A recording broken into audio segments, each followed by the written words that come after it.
Assalamu alaikum wa rahmatullahi ta'ala wa barakatuh, my fellow Gambians. It's me, Ahmed Manjan, once again, coming to you live, Facebook, today to discuss family and diabetes. Family and diabetes, that is the theme for this year's World Diabetes Day. World Diabetes Day is happening on Thursday, that is the 14th of November. Here's Bakari, how are you? Thank you. Yeah, Maudo Matthew, thank you very much. Yeah, World Diabetes Day is Thursday, 14th of this month. So this is my regular program on alternate Mondays. Last Monday we are talking about the environment, so this week is about health. And I think the most appropriate topic today actually have to be diabetes, because it's a week for World Diabetes Day. They choose this year's theme is the family and diabetes because according to the recently concluded research by WDL, that is World Diabetes, WDF, that's World Diabetes Federation, they discovered that 5 in 4, that's like if you do the maths, it's about 90% of parents don't know the early warning signs of diabetes. And diabetes didn't affect only adults. In fact, we have 3 types of diabetes. Type 1 is exclusively almost exclusively for children. You know, this is a genetic condition. Still, science cannot properly explain why kids will develop diabetes, or they will come to this all with diabetes. That is still open to research. Then we have type 2, which is mainly adult onset. This is mainly also genetic and environmental. Because why I say genetics, if one of your siblings or one of your parents or 2 of them happen to have diabetes, there is a high likelihood that you will get diabetes, but that doesn't mean you will get it 100%. So the rest depends on our lifestyle. If you lead healthy adult life, the chances are very low that you will be diabetes. But if you are not very active and you not pay too much attention to your diet, there is a high chance that you will go on to develop diabetes. And also, it doesn't mean if any of your siblings or one of your parents didn't have diabetes, that means you won't develop it. This adult diabetes is mainly environmental, but there is a genetic component to it as well. And the third one is gestational diabetes. This one exclusively for women. You know, so probably some people will accuse Almighty Allah for being sexist. But why only pregnant women will get diabetes? That was some kind of diabetes. That is the gestational diabetes. Well, the reason for that is during pregnancy, we know the placenta. Yes, thank you, Banka. You are welcome. Yeah, the placenta will produce different kind of hormones. If you live with a pregnant woman, you will notice sometimes they are moody and all that. This is all different type of hormones. But there's among those hormones, they will interfere with the action of insulin. Insulin, you know, is the key to this. This is just an introduction. I will come to explain what insulin actually does. They will interfere with the real action of insulin.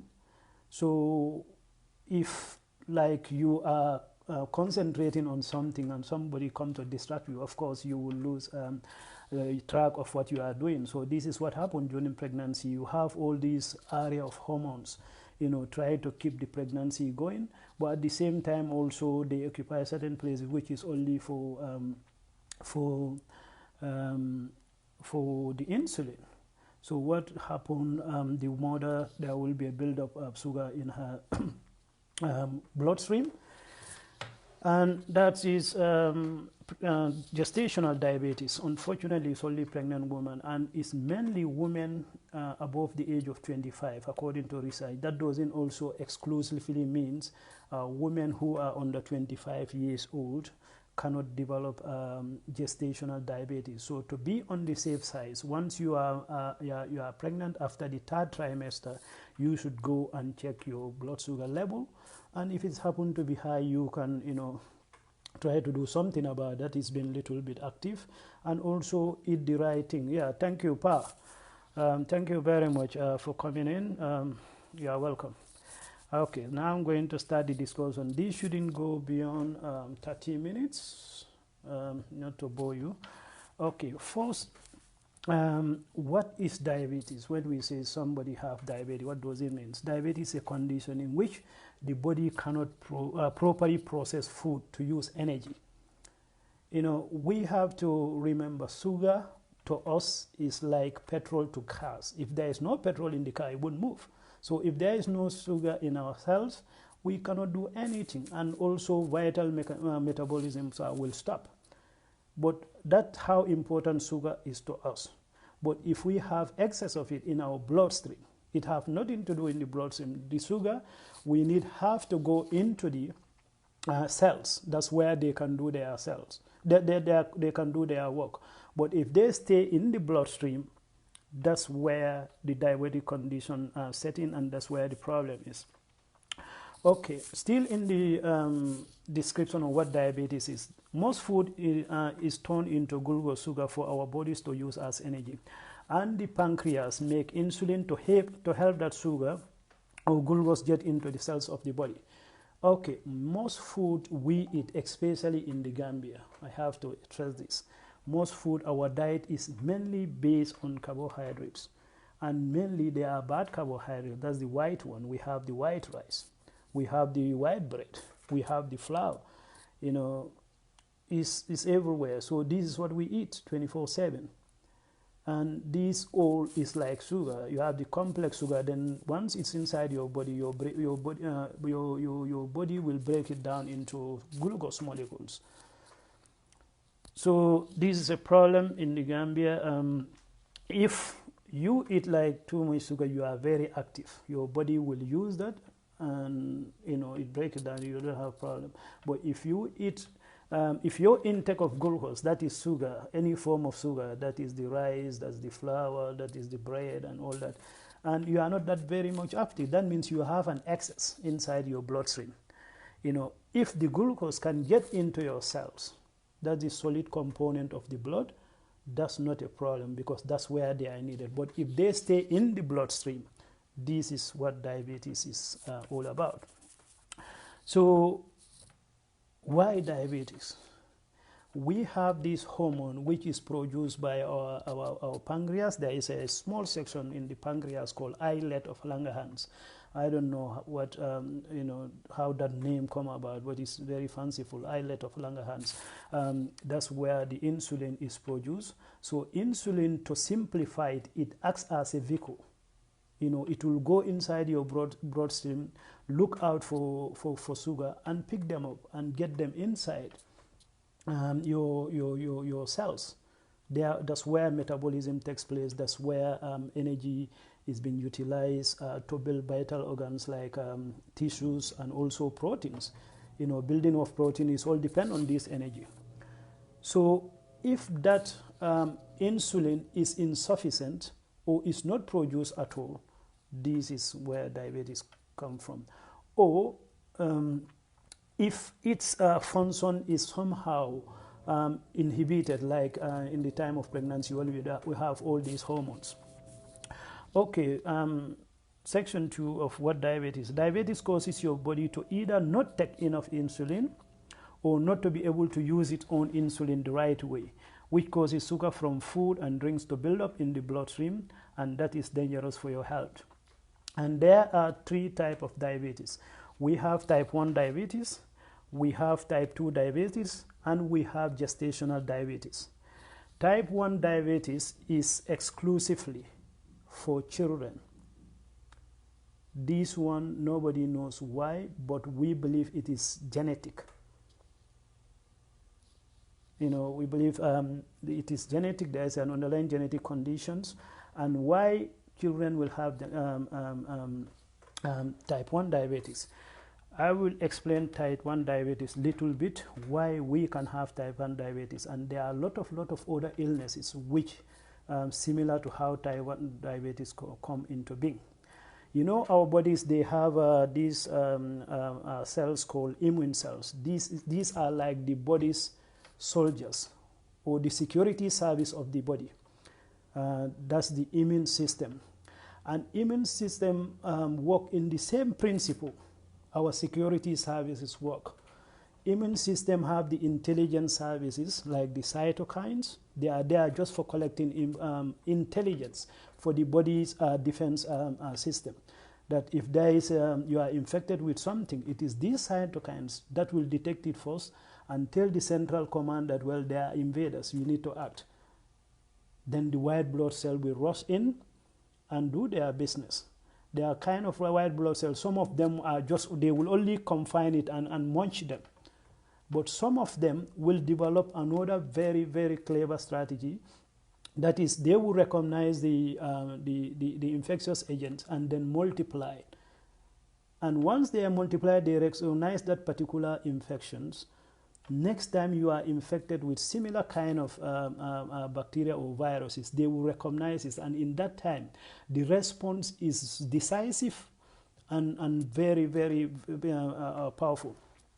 So this body defense mechanism, they will recognize our own cells from the invaders. But in the case of type 1 diabetes, our own body defense cells, for some reason, they will turn against cells, that is the cells in the islet of Langerhans that produce this insulin. Of course, if you kill the mom, there will be no children. Insulin comes from these pancreatic cells called islet of Langerhans. But in the case of type 1 diabetes, this immune cell will turn against these insulin producing cells and destroy them.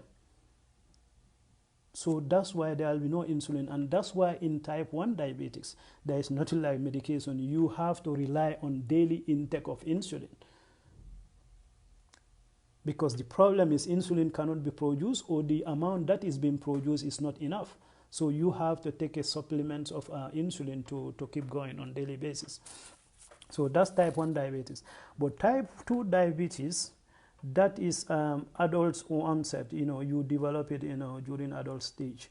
And we believe, or the scientific community believe this, there is also genetic component to it, because not everybody have it, even though they are heavy as what.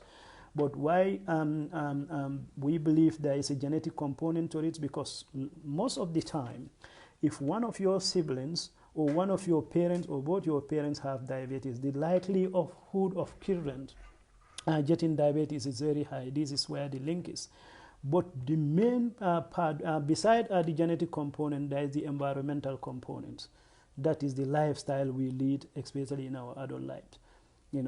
If you are not very active and you are in a stressful job, stress also is very important when we mention about adult diabetes. Stress is probably one of the most underrated medical conditions in the Gambia, I will say. Gambia is the only African country I live in the West, and also in the Middle East here. They realize that, they identify stress as one of the major medical conditions, but in the Gambia we think it's normal, but it's not. Continuous stress, either at work, in the family, can also send you into type 2 diabetes. Okay, I'm going to give you now that I described 2 kinds of diabetes, and I tell you earlier it's 3. The third one is gestational diabetes. This is the kind of diabetes only pregnant women will develop, and also the likelihood of developing type 2 gestational diabetes is women above 25 years and above. Yeah, if you are 25 and above and you are pregnant, you have to be watchful. You have to go to your GP and test your blood sugar level, because in gestational diabetes, what happened? These pregnant women, they can actually produce insulin properly. But during pregnancy, we all know placenta also is busy doing other things, producing hormones just to keep that baby going. But all that hormones that are doing their job, they also interfere with the action of insulin. So you will be having insulin in your body, but there are also other hormones that are getting on their way. They cannot do their work. So what that result is, you have a buildup of sugar in the bloodstream of the mother. And if that happens, some of that blood will end up inside the baby bloodstream. So elevated blood inside the baby will also cause some medical condition, and not only for the baby but also the mother. I'll come to that. What it does for the development of the baby, they grow very fast. And most of the time, babies that are born to mothers who suffered gestational diabetes during their pregnancy, they tend to be bigger than normal. And there is even a medical term for it called macrosoma. Okay, macrosomic babies normally, of course, cannot come through the natural birth. And maybe this could be one reason why we have so many maternal deaths in the Gambia. Because in the Gambia, maybe the affluent family, but the low income and middle income families will not know if the baby is bigger than normal, that is going to need C-sections. But in the West, they will know all this, and they will book the mom for C-sections. When it's time for delivery, they will just go and cut her up and take the baby out. But in our communities, this is not possible. So basically what is happening, the woman is going to struggle to give birth. If they end up giving birth, most of them, the baby will die immediately after birth, or even the mother and the baby will die. That's one explanation why we have so many maternal deaths in the Gambia. Okay, so now I explain the three kind of diabetes. I'm going to give you statistic, about the world burdens of diabetes, how prevalent diabetes is in the modern days. These are figures I obtained from WHO's website. You can visit the WHO statistic for 2008. 2019 is not yet out. And according to these figures, the number of people with diabetes risen from 118 million. That was in 2014. In 1980, there are 114 million people living with diabetes. But this rose up to 422 million, almost half a billion in 2014. I don't know how that will be by now. In 1980, 108 million people were living with diabetes, and that rise to 422. So if you extrapolate that now, it's very, very close to a billion people now living with diabetes. That is a staggering amount. And in the maybe 30 years ago, these are not issues in the Gambia, and there are explanations to it. Because then, like my own community, I'm going to take an example. If we get up in the morning, we eat. Ibrahim, thank you very much for the encouragement. If we wake up in the morning, we drink porridge, regularly called mono, and we've come back to, if you come from school, we'll eat futo or couscous, how do you call it. And these are all good carbohydrates. And it's only night time, during the dinner, we eat rice. But you go to Gambia now, in the morning, they eat bread. In the afternoon, they will eat rice. In the evening, they will eat bread again. Before they go to bed, they will eat bread. This is all sugar. And in the rest of the day, if you go out there, if they are not at work, which is majority of Gambians don't work, they will be sitting, drinking attire the whole day, from one booth to another. So you can see why now we have an explosion of this kind of illness. And if you have diabetes and it's not controlled, it can damage your kidney, it can damage your heart, it can give you hypertension and high blood pressure. But today, that's not the topic. The topic today is the family and diabetes. What the family need to know and why it is important for, if you have somebody living with a certain kind like a chronic illness, you need to understand that. It will help you how to manage, how to help the one who is ill. And this is the theme for this year's World Diabetes Day, which is on Thursday. Inshallah, I'll do a short video on that day as well, but this is in prelude to that. Okay, I'm talking about the statistic. The global prevalence of diabetes among adults over 18 years old age, during that time, like between 1980 and 2014, rise from 4.7 to 8.5%. Okay, diabetic prevalence has rising more rapidly in middle and low income countries like ours, like what I just explained. These are king of life. Previously, people, they live on simple food but very healthy, and also they are very active. So they don't have to worry about the excess food. They don't have to worry about the excess fat. So that's why they're healthy and that's why they live longer. But now it's completely opposite. We are taking in more sugars and we are becoming more and more inactive. This is a big issue. Okay. Diabetes is a major cause of blindness, kidney failure, heart attack, stroke, and low limb amputations. But why this? Why diabetes will make you blind? Why it will make your ears impaired hearing? And why it will destroy your kidney? I'm going to give a brief explanation to this. Our blood vessels from the heart to the extremities where they actually deliver the oxygen and food material, they are getting smaller and smaller and smaller. So, and the kidney, there are different smaller blood vessels or arteries called nephrons. These nephrons will get injured if you have too much sugar in your blood, because that's the primary work of kidney. That is to produce the urine. Urine is a way of getting rid of the unwanted chemical compounds in your body. So if you have a lot of sugar in your bloodstream, that means a lot of sugar is getting into your kidney, and it can injure, it can break these very fragile cells.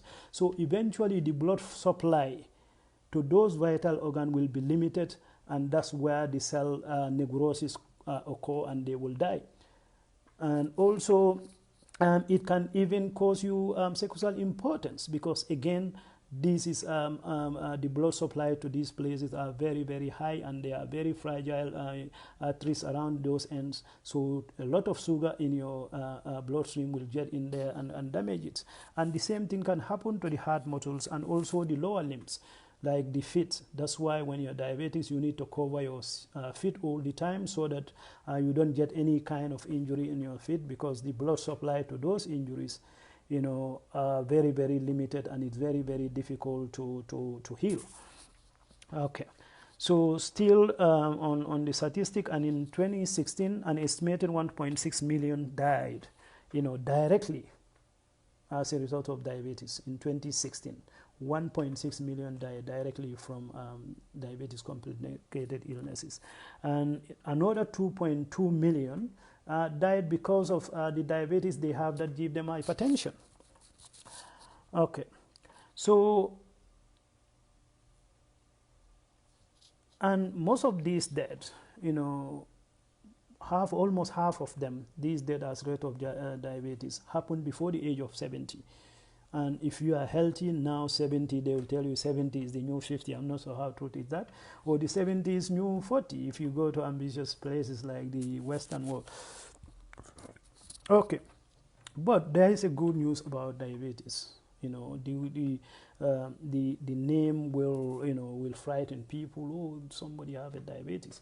But the good news about diabetes is that it's very, very much preventable.